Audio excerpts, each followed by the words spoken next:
Wonderful Saturday afternoon. Let's see, it's the 20th.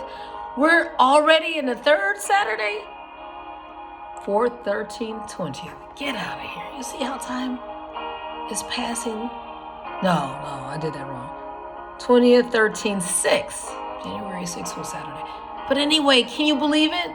There are only pretty much 10 or 11 more days. That's it. Really 11 days after this.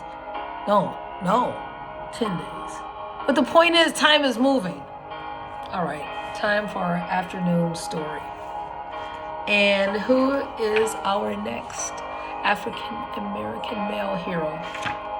Garrett Morgan. Garrett Morgan, we're familiar with him. Hey, inventor. He was born 1877, died 1963. Oh, same year to March. In Washington. Okay. Garrett was always interested in how things worked. He had no schooling past grade school. Didn't know that, but he didn't let that hold him back. By the age of 14, he had worked as a handyman, and by 18, he had taught himself enough to get jobs at sewing machine companies around Cleveland. In 1901, Garrett sold his first invention, a part for a sewing machine. And a few years later, he was able to open up his own shop. He soon became a successful businessman and inventor. In 1914, Garrett filed a patent for his next invention. After witnessing a fire, he noticed that firefighters combated the blazes with no protection over their eyes or face. He thought that a mask could shield the men and keep them from inhaling smoke. He devised a safety hood that covered the face, using a hose to access fresh air from below. Many people were reluctant to buy inventions made by a black man, so he often hired white actors to conduct demonstrations so customers would give his creations a chance. Eventually, his business grew, and fire departments in Ohio, Pennsylvania, and New York were using his hood. Garrett wasn't just an inventor and businessman, though. He was also a hero. After a tunnel explosion in 1916, Garrett, using his safety hood, rushed in to pull out workers. He saved 2 lives. Yes. In 1923, he filed a petition for his next invention. At the time, automobiles were on the rise and were sharing the road with horse-drawn carriages, bicycles, and pedestrians. Traffic signals went from stop to go. Can you imagine that with no notice? So you had no way of knowing if I don't know if they use green lights, but you had no notice. So, my goodness, so many accidents, you can imagine. Anyway, it was very dangerous. After Garrett witnessed a terrible crash, he had an idea for a warning signal. Yeah.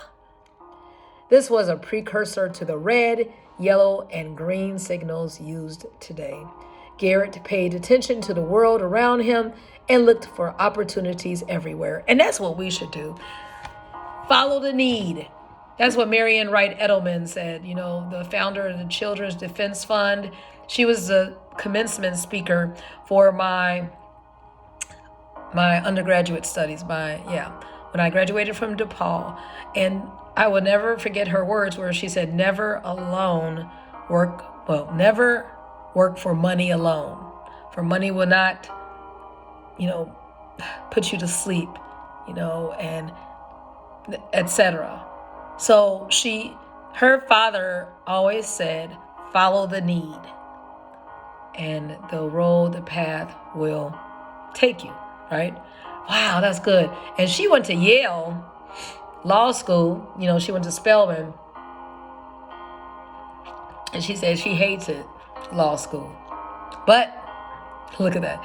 Her life, she was greatly used to be able to start the Children's Defense Fund because she saw the great poverty in the 50s in Mississippi, traveling back and forth, South Carolina and just the South. So she felt a need. Okay. He proved that inventing wasn't just about coming up with new ideas, but could also be about improving upon existing ideas, helping people, that's what I'm talking about, and making the world a safer place. Yeah, just like he said, or they said about him, she had a heart for people, like I said, hungry children, to eradicate poverty. Think about conditions as far as what these migrants are going through, but the people on the street too. Yeah, we're to feel the need. Okay, Marshall Mayer Taylor. I rode his bike trail a few years ago. I think the bike trail is here in Chicago. Oh, let's read about it. Born in Indianapolis, Marshall received his first bicycle when he was 12 years old. He practiced his riding skills while delivering newspapers. By 1892, he was so good at doing tricks that he was hired by a local shop to perform stunts outside to draw in customers. He often wore a soldier's uniform as a costume and earned his nickname Major. The shop owner entered Major in a race when he was 14, and he won. While he was still an amateur, Major drew lots of attention,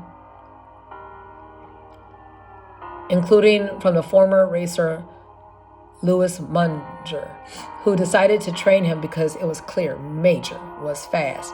Cycling was the biggest sport in America because he was born 1878, died 1932. But like everything else during the Jim Crow era, the industry was incredibly racist. Major was regularly barred from competing. Many were entertained by his skills. Others were not so thrilled. He was so often harassed on and off the track just for being there and being black. In 1896, he participated in the 6-day race, a grueling event in which 28 competitors biked as many laps as they could in 6 days. It was a test of endurance, strength, and will. Wow. Major was the only African American. He finished in 8th place, no easy feat. He rode 1,732 miles in 142 hours, roughly the distance from New York to Texas. Shut up. This launched Major into the cycling spotlight. In 1899, he competed in the World Championships in Montreal, where he won the 1-mile sprint. He was the first African American to win a world championship in cycling and only the second black athlete after the Canadian boxer George Dixon to win a world championship in any sport. For a period, Major held 7 world records. His career was a difficult one, with speed bumps at every turn, but Major blazed a trail wherever he went, and today many cycling groups around the world celebrate his legacy. In 1989, he was posthumously inducted into the U.S. Bicycling Hall of Fame and remembered for the pioneer that he was. Wow, just inspiring men. Didn't know that about Major. Man, 1,700 miles in 5 days. The distance from New York to Texas. Oh my goodness. What the human mind and human body can do. You've been told that we only live up to 40% of our potential. I heard lower numbers than that. The point is we have so much within us that we can contribute to help the world and to make it a better place. All right. Let's get contemplating and moving.